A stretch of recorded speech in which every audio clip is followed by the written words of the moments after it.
at a publishing company, and there was a book on the table called Edgar Casey on the Akashic Records. Now, Casey did thousands of his healing readings through the Akash in past, present, future, and the book was written by the current president, Kevin Tedeschi, which kind of summarized his work and outlined a few of his different patients.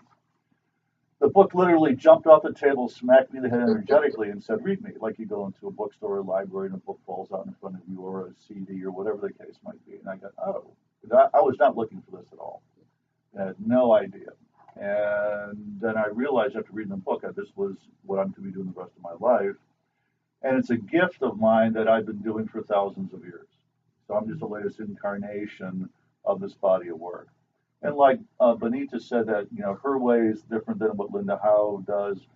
I studied for a short time with Linda also, and my way is completely different than how she operates. Yeah. And you'll find out on October 13th if you so wish to come. What I do is really healings, it's not readings.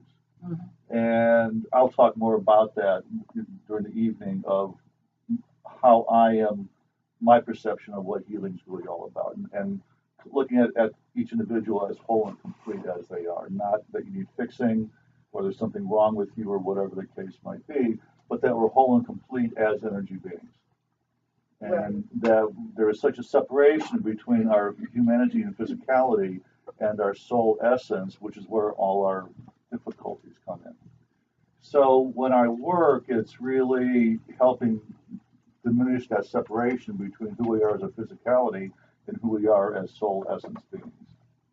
Does that make sense to people? That's excellent. It's kind of the gist of what I do. Yeah, and that's a lot of what we're going to be doing Right. here as well.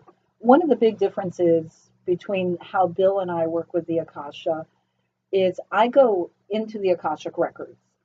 The Akashic Records go into Bill in a way. You might say that, Yeah, and so it's a completely different experience. Like people who do channeling, like when Erin channels the Council of Archangels, they take over her body, they speak, and she's basically, if she wants to know what she said, she has to like watch the recording of herself.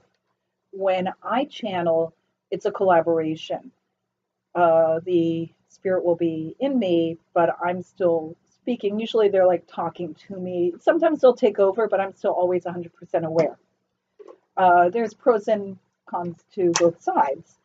On the way I channel, I cannot have as complete an experience and give as powerful a vibration because I'm still in there cluttering it up. But I'm kind of a micromanager and a control freak, so I don't want someone else taking over my being without me being aware of it. I'm fully present. I don't go into a trance. Just to make that distinction. Yeah, and that's really cool because very few people can do that. That's very cool. So my relationship with the Akashic Records, it was actually when I attended Bill's workshop that I realized everything clicked into line for me to understand what the Akashic Records were, and that I'd actually been running wild through them since I was a child. That's a great one. When I was growing up, we lived in the woods, and Snag. He's itchy, but that's okay. The medicines are kicking in. We went to the vet today and got all the stuff. So, yeah. Once we start the meditation, he'll crash. So when I was growing up, there was in the woods below our house, we have a creek that had a small pond, like not much bigger than this carpet. And next to it, there was this giant tree, and the tree was actually almost the size of the brown part of this carpet. And no matter what time of year, there was always some kind of leaves on the tree.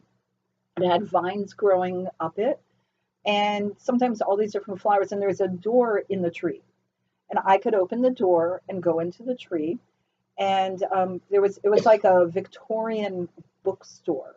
I would go in, and my sister went in too. The two of us, even though she's a decade older than me, the two of us used to go in all the time.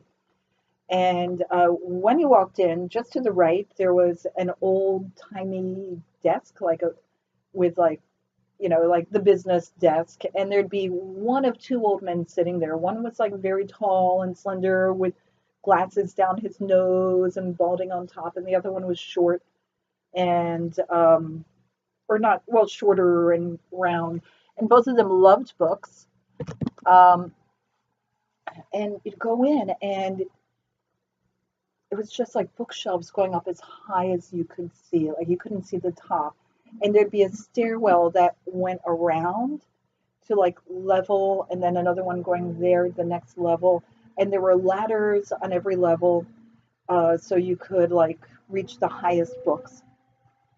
And we walk in, and or I would walk in, or my sister, if she went in, would walk in. And they were like, "Oh, what you want? It's right over there." And you go and you get the book and sit down at a table and read. And the moment you open the book, you go into the book, and we'd have great adventures. Um, and even though it looked like when we walked in there, like the bookshop would be not much bigger than this suite here, there was always be these little nooks and crannies that you could go into, and it just seemed to go forever and ever and ever. Like you go to the end of a bookshelf, and you're like, "Oh, look, I can walk behind here," and you go elsewhere.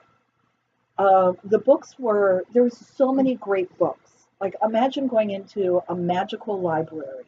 And there's a lot of books that you just aren't interested in reading. They seem like technical manuals on stuff you don't care about. But once in a while, there's a really cool book that you just can't resist. You pull it out and you can read it.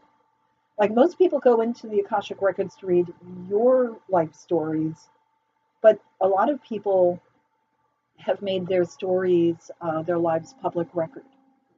Like you can, this is one reason why so many people say, "Oh yes, I was Cleopatra, or I was Jesus Christ, or I was, King Arthur, or whomever." There's two reasons for that. One is not the entire life of this soul, but these particular lives where they say there's a lot of valuable lessons to be learned. I'm going to make this life public access, and anyone can read it. And by reading it, you can read it as though you're reading a book, or you can actually go and watch it like you are in a 3D sweeping cinematic film, or you can actually walk their path, live the entire life they lived as though it's your life. One other reason why so many people feel connected to some of these like big souls is, and this is something we'll get into more, I think, in class 3 or 4, so I don't want to spend too much time on it, is if you're going to life and you know you need extra help, you can ask people to give you shards of their souls to come along and help you. Like say, I'm going to go do a life where I'm going up against a challenge that this is like my third time facing this challenge, and I really want to get through it successfully. I really want to learn this lesson to get on to the next. And Sarah might be particularly good at handling whatever challenge I'm going up against. I might say, "Sarah, can you give me one of your shards to help me with this?" And several other people might be good, so I might collect a few shards, and that will help me like kick it over the top so I can get through that life and positively handle that challenge.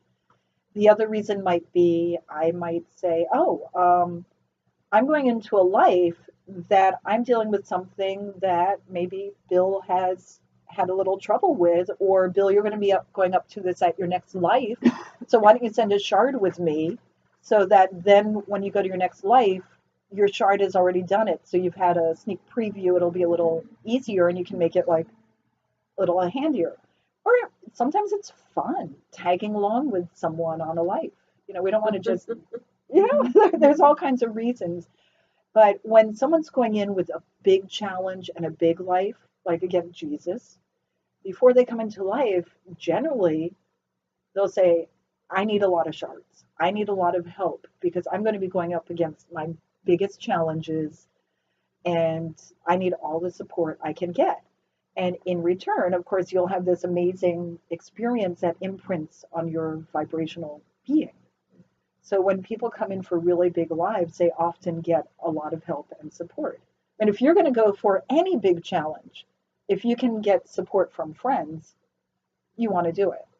So there are all kinds of reasons why you might get 20 people all claiming they were, you know, yeah, a particular person. You know, oh yes, we were all Billie Holiday. Yeah, yeah. So who allows you to go in and pick the book? Like, is your higher self?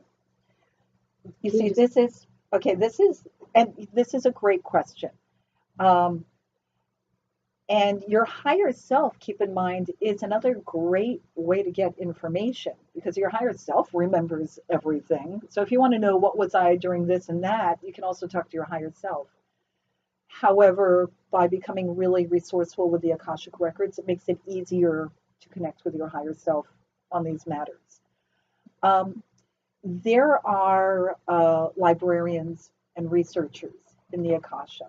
Just like any business, it's got its staff and its people and it's got its structure and a little bit of, you know, spiritual bureaucracy. There are those who go around collecting information from other dimensions. Like suppose you lived a life where you were not in this body in human form, you were in another dimension in another form. That's still in your Akashic Records. So the Akashic Records aren't just about Earth or this dimension. They're about all dimensions and all life. However, there's still plenty that's not in the Akashic Records because there's other things that are not of interest to those who are mapping all life, all being, and all time.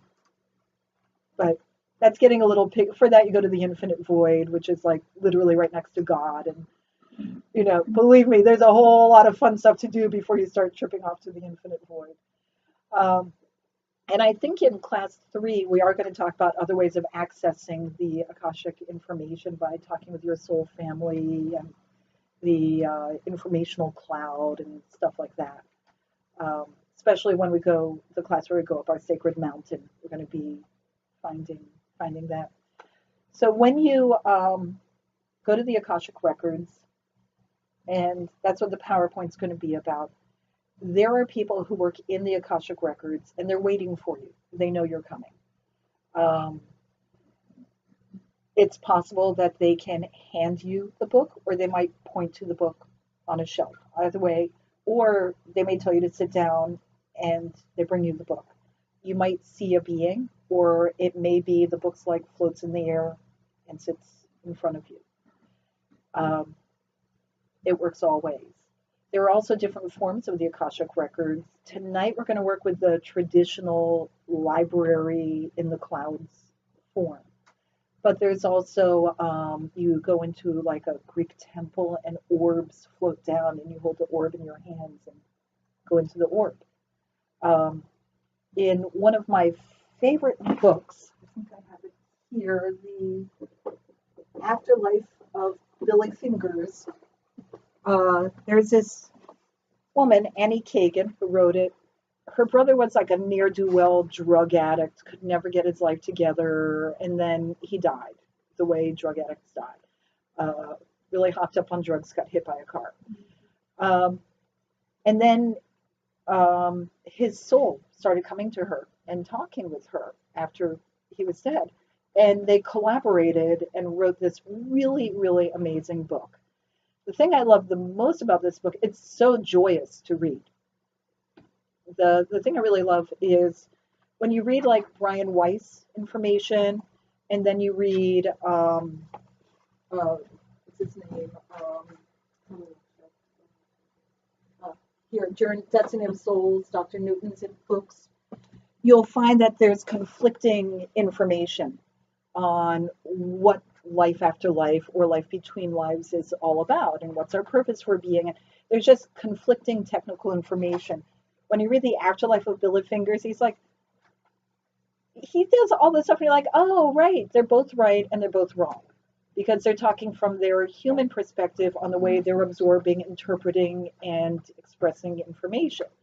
So it's, I'll have this here to look at during the class or after if anyone wants to take a glance. It's available on Amazon, as is everything in the universe. Pretty much. Yes. So let's jump to the PowerPoint real quick.